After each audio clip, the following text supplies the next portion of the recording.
Murderers come back. They'll come back to the scene. I've had a couple of crime scenes where murderers actually show up back at the crime scene while I'm there. The game plan was to go there to kill one person. And then you go into that bedroom and that person's next to somebody else. So now you got to kill the second person. Now you hear noise downstairs and now your attention's drawn to them. And so that becomes victim 3 and 4. This case is the ultimate horror story. This is not like what they call a misdemeanor homicide, where it's like an active criminal that gets killed. These are just normal people living their lives. This is Murder Maps. Today we'll be plotting out every detail of the University of Idaho murders on a map. I'm Matthew Steiner. I'm a senior crime scene analyst retired from the New York City Police Department. Let's start with the night of the murder.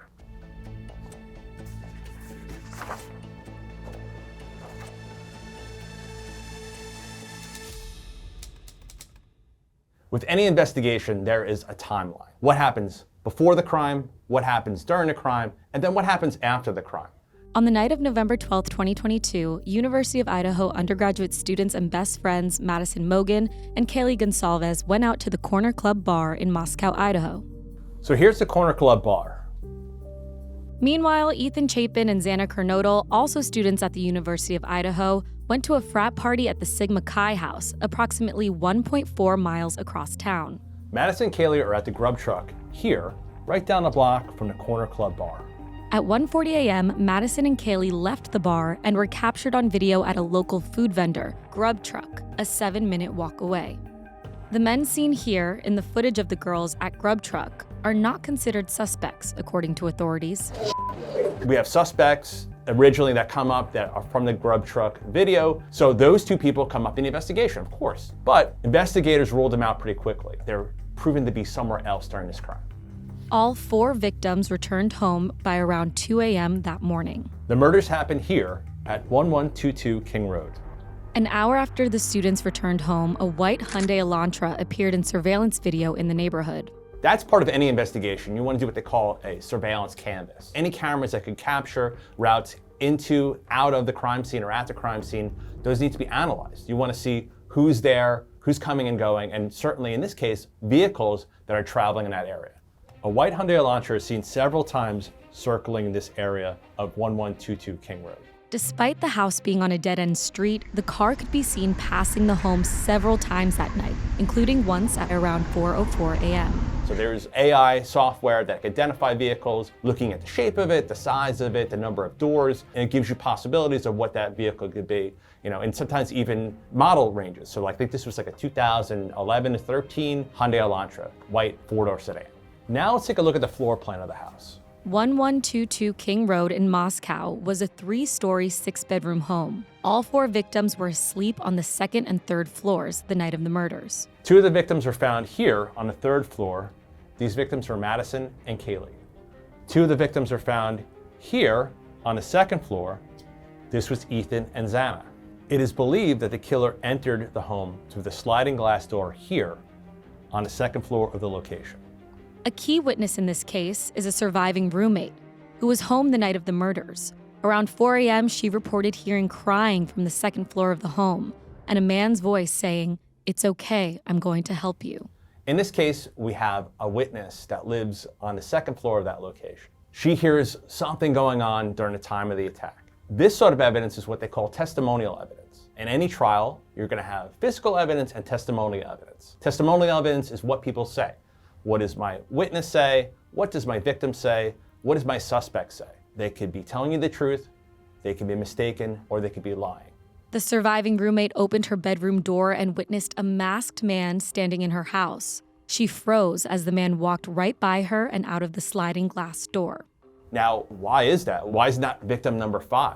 Could be that he didn't see her as a threat. She's not blocking the doorway. And maybe he didn't see her at all. Like, his focus is on the door. I'm getting out of here. I just killed 4 people. I want to escape as quick as possible and not even notice this person. And it could be also that the game plan was to go there to kill one person. And then you go into that bedroom and that person's next to somebody else. So now you got to kill the second person. Now you hear noise downstairs. Maybe Ethan and Xana are awake and they're like, I hear somebody in the house, someone's upstairs. And now your attention's drawn to them. And so that becomes victim 3 and 4. And then number 5 just wasn't in your route. You didn't see him, or they didn't pose a threat, and you're wearing a mask anyway. How could they identify you? From the beginning, the police said this was a targeted attack. I'm assuming during trial, we're going to learn a lot more about this case and what we know. And it could be something very specific that he was fixated on one of the female victims. When he goes to kill the one girl, all these other people are collateral. The surviving roommate that witnessed the murder in the house described him as 5'10", athletically built but not muscular, with bushy eyebrows. She only had the opportunity to see this person for a couple seconds. What could you remember in a couple seconds? And then add in, what was the lighting like? What was your state of mind? Are you just waking up? Are you kind of groggy? Or do you think something's happening and there's this fight or flight reaction your body's going through? You're not going to remember every single detail. It's actually more suspect when someone comes with a lot of detail. They're highly detailed in their description, and they give so much minutia about, oh, the person, was wearing this style clothing and brands and all this other stuff. Just think, well, how can you remember that much from that couple seconds of time? And usually there is some sort of editorializing with that. People are adding to their memory from that. So I think the description is what you would expect for most cases. 50 feet west of Xana's bedroom, audio is picked up on a surveillance camera somewhere about here. Now, audio evidence comes up quite frequently in cases. It comes up in the form of surveillance, like we have in this case, but also from body cam footage. It comes up from 911 phone calls. Some of these newer cameras, even like a Ring doorbell cam, can pick up sounds from 50 feet away.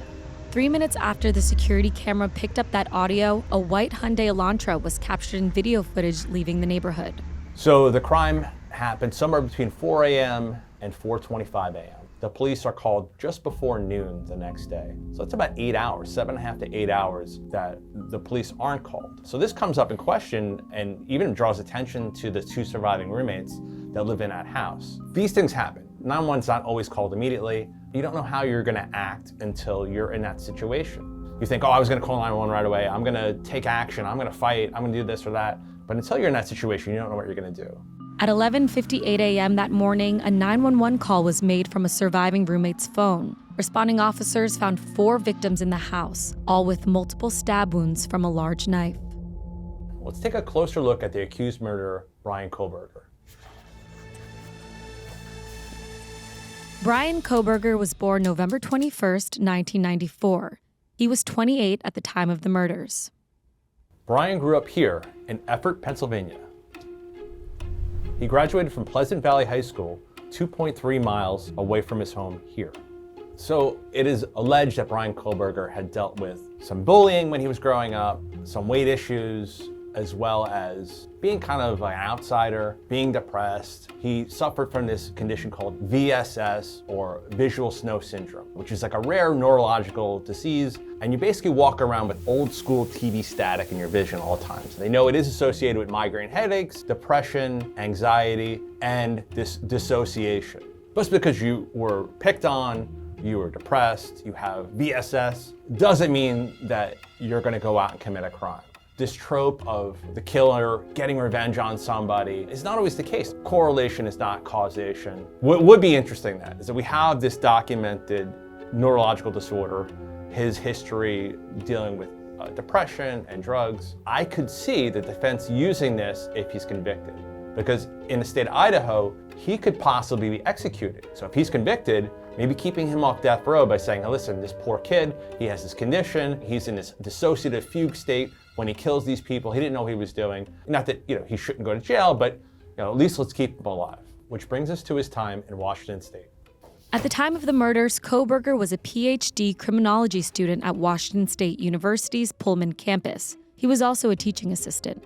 Certainly, if you are a criminal justice student, you know how investigations run, not only what killers do, but how the law enforcement end of it works and how trials work. So he has intimate knowledge of the criminal justice system. It has been speculated that having this knowledge is what helped him plot out his crime and how to cover up his tracks afterwards. Again, correlation is not causation. There are plenty of criminal justice students that aren't criminals. He lived at Steptoe Village Apartments. That is 10.9 miles away from the scene of the crime.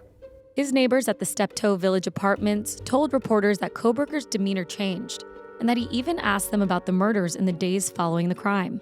So there is reports that Bryan Kohberger was talking about this case with one of his neighbors back in Washington. Not a good tactic if you are someone that committed a crime. You don't want to bring attention to that crime, talk about that crime, tell anyone that you know anything about that crime. That's the first rule about committing a crime. Don't tell anybody. Shut your mouth. It could be him flexing his criminal justice muscles, trying to impress them, say, hey, I think it's this motive. I know, I'm an expert. But it also could be that he gets some sort of perverse satisfaction about talking about this and to a stranger. And then in his mind, it's like, this person doesn't know that I did this. But a smart criminal would not talk about it. Because now in your mind, you're connected to this crime with your neighbor. And as more information comes out, now they're looking for a white Elantra. Now your neighbor's like, oh, I was just talking about that case with Bryan. What does he drive? Oh, white Elantra. And now you become part of the investigation. Now let's talk about the murder weapon. The murder weapon has never been recovered, so we don't know where it is. So in this case, we don't have a murder weapon recovered. In a murder case, you want to have that murder weapon, you want to have that connection. This is a key piece that was used. Maybe the victim's blood is on the blade, maybe your suspect's DNA is on the handle, but just because we don't have it doesn't mean we can't prosecute somebody. We have cases where we prosecute someone without even having a body. And just think, like, as the person who commits a crime, what is the first thing you're looking to get rid of? It's going to be that key piece of evidence. I'm sure they spent hundreds and hundreds or thousands of hours looking for this murder weapon and they still haven't found it. Or they do have it and they haven't released all the information yet on the case. Let's look at Kohberger's movements after the murders. According to cell phone data and surveillance footage, the morning after the murders took place, Kohberger traveled 30 miles south from his apartment to Clarkston, Washington. He stopped at Kate's Cup of Joe at 12:36 p.m. on November 13th. That is 35 miles from his apartment. To get there, Kohberger would have to cross the Snake River that divides Idaho and Washington state. Now, I don't know if this is likely, but it would be a good place to ditch evidence. You throw something that has DNA on it into water, it's not going to survive for a very long period of time. Some period of time, but not for days, weeks, or months. There's no linkage there. It doesn't have the blood of the victim on it, so we don't know if it's a murder weapon. 10 minutes later, he's seen at this Albertsons grocery store nearby. Now, it could be something just ordinary. He's there to buy groceries. He's there to buy toilet paper, paper towels, or it could be to purchase stuff to help him clean up after himself in a crime scene. Bleach, garbage bags, things like that to get rid of evidence he may still have. So after the crime, Bryan goes back to his life. He was known as kind of a hard ass, hard person to get along with, very argumentative. And then after, he's kind of disheveled now. Could be that this crime affected him. The next major plot point in this case is Kohberger driving cross country with his father. Now we're at the Christmas break. Bryan's gonna go home. His dad flies out from Pennsylvania to Washington to take this long cross country journey. Kohberger and his dad drove in his white Hyundai Elantra from Washington State University, all the way to his parents' home in the Chestnut Hill Township of Pennsylvania. That's approximately 2,531 miles of driving. On their cross-country drive, Bryan and his dad are pulled over twice within 9 minutes of each other, just outside of Indianapolis. He's pulled over for tailgating right here in Indiana. He's let off with a warning, and 9 minutes later, he's pulled over again here in Indiana with the same exact infraction. Being too close to the car in front of him. Could be that he just wanted to get out of there as quick as possible, and he's only within a couple hours of leaving Washington. Cop pulls him over. His interaction on video seems like he's pretty calm, and then he tells him who he is, and then the cop leaves him with a warning. And then 9 minutes later, he gets pulled over for the same damn thing. The father's also interjecting, he's proud of his son. Coming from Washington State University. So y'all work at the university there? Actually, PhD. Okay. But again, he's let go. These two car stops had nothing to do with the investigation. They just happened, just like the odds to get pulled over twice for the same thing, could be telling to a jury. Could be like, all right, this guy was trying to escape really quick, and he was on somebody's ass the whole time, and he does it again. That's how far he wants to get from this incident. Do you think his dad knew at this point? I don't think his dad knew. He's been quoted online as having a lot of respect for his father. I think he would be afraid to disappoint him. I just don't see how it would benefit him. Sure, confessing sometimes makes people feel better, and that's why they do it, but I don't think that's the audience for him. Let's take a closer look at some of the details of the victims.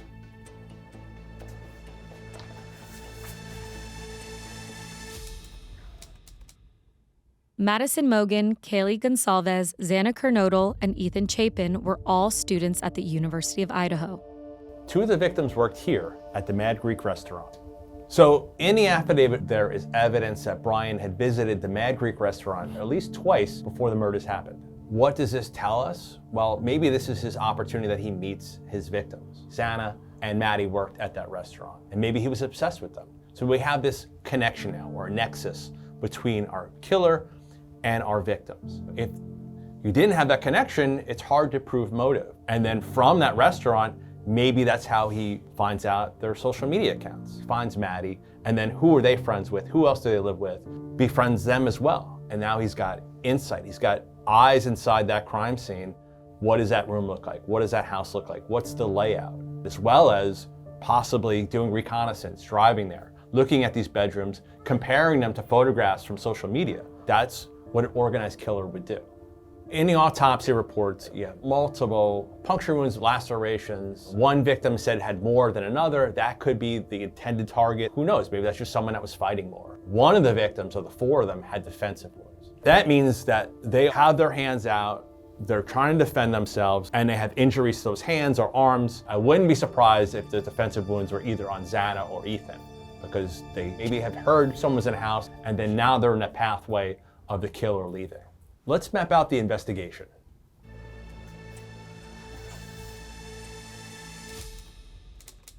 So the victims lived here. Kohberger's phone was tracked heading to Moscow before the attacks, but was turned off between 2:47 a.m. and 4:48 a.m. Most crimes are not planned and plotted. So you don't think I'm going to turn my cell phone off and I'm going to kill this person, because it just happens. You know, it's an argument that escalates, it's something stupid. Most crimes are not planned by organized killers. But for someone that's going to come up with a game plan, someone that's going to stalk somebody, they're going to think, my cell phone could be linking me to that crime scene, I'm going to turn it off. According to an affidavit, Kohberger's phone was in the area of the crime scene on 12 different locations prior to the murder.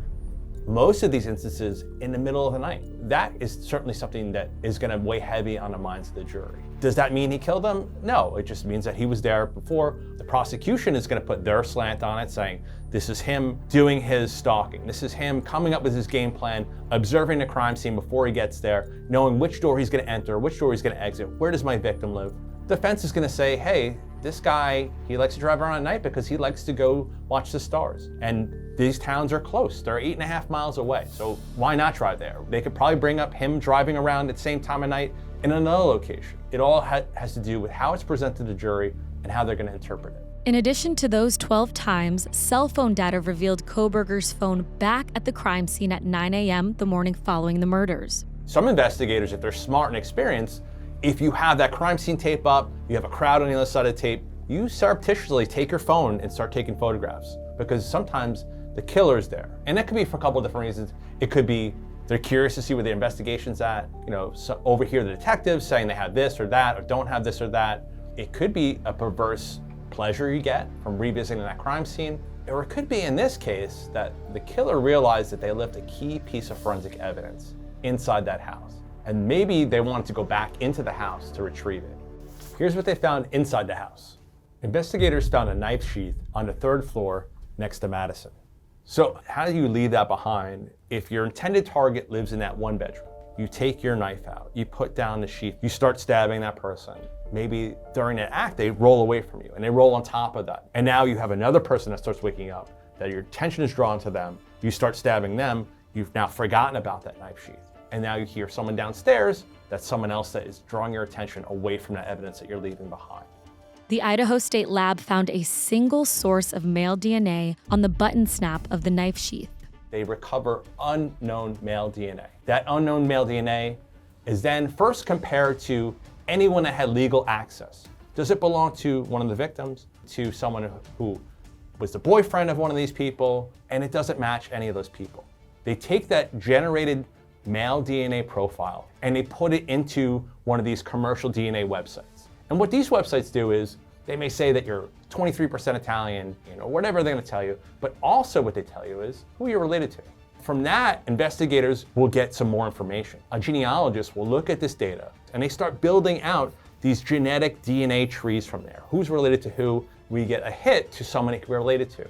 One of these people is Bryan Kohberger's father. They get a warrant, they start surveilling the house where Bryan Kohberger's family lives in Pennsylvania, and they start going through that trash. And now we have this definitive match that it's someone related, and now they have probable cause to arrest Bryan Kohberger.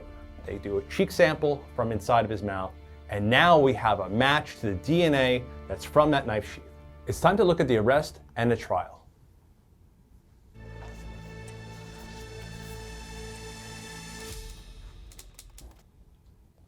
Kohberger was arrested at his family's home on December 30th.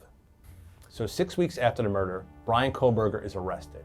This is actually a good amount of time. This is not like a super fast investigation where they rush things and they missed a bunch of stuff. They took their time. They made sure they got the right person, it seems, and they went through all the steps not to get this evidence thrown out in court. Because that's the last thing you want to do, is just collect something. You went through all this trouble to collect it, and then it's not allowed to be used as evidence in court because, improper procedure, or you needed a warrant and didn't have one. He first appeared in court on January 3rd in Monroe County, Pennsylvania. The next day, on January 4th, Kohberger was extradited from Pennsylvania to Idaho.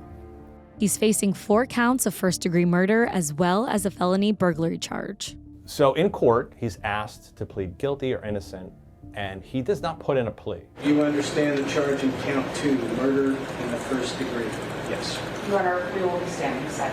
This is not normal, but this does happen. So in these cases now in modern time, the judge will put in a plea of not guilty for you. Because Mr. Kohberger is standing silent, I'm going to enter not guilty pleas on each charge. They can't put in a guilty plea for you. The judge can't do that. Basically saying, hey, listen, you didn't put in a guilty plea or not guilty plea, but we're gonna have a trial and we'll figure out what happened. The trial will be held here in Boise, Idaho, about 6 hours away from the crime scene.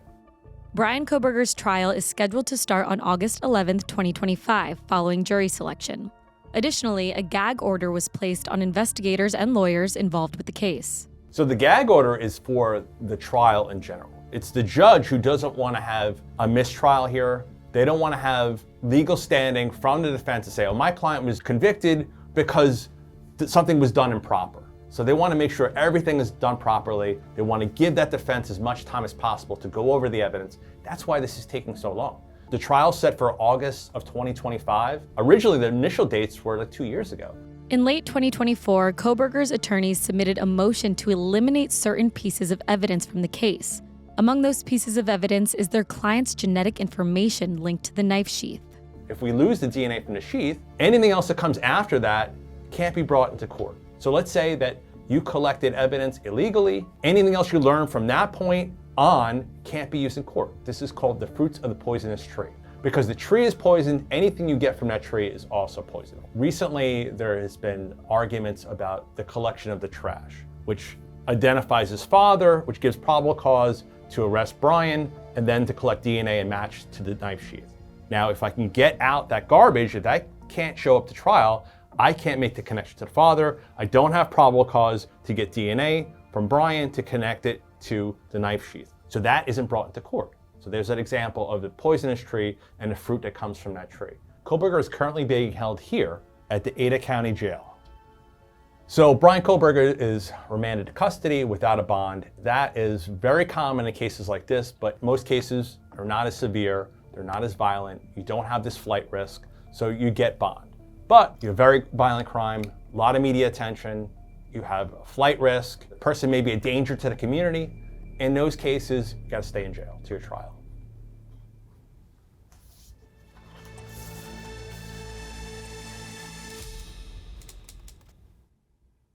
One year after the murders, 1122 King Road was demolished. It was a reminder of what happened and trauma to the students that were still going to school there, that they could see this house every day. So this is the judge's decision to say, okay, we don't plan on going back. But that then becomes a conversation with the prosecution and the defense. Both sides agree that we're not going to bring the jury back to this crime scene. The college could do what they want with it. I don't think it was a bad decision because we have that crime scene locked down, memorialized forever in so many different ways. This scene is documented through thousands of photographs, video, and laser scan technology, where you could go in and you could virtually walk someone through that scene to show every aspect of that house. So it's not gone, we still have it, just in other forms. On November 30th, a candlelight vigil was held for the victims. Grieving family and classmates gathered here at the University of Idaho campus. I will go on a record. I'll say that I think he did it. Yes, there's a lot of evidence. If Bryan Kohberger is the killer, this is someone who studied criminology, that they had intimate knowledge of how to try to get away with a crime, and did a terrible job at it, left key evidence behind. Will he get convicted? I don't know. Am I right? I don't know. I don't know what the prosecution has and what the defense has. Sometimes these cases are won or lost during jury selection. I had a case where I thought we had all the evidence in the world to convict someone of murder, and the jury didn't think so. Yeah, you may be sure that you think this person did it, but you may not be convicted criminally in a trial. Kohberger's defense team has sought to remove the death penalty as a possible punishment should he be convicted. Their motions were denied by an Ada County court judge. Kohberger's trial is set to begin August 11th, 2025.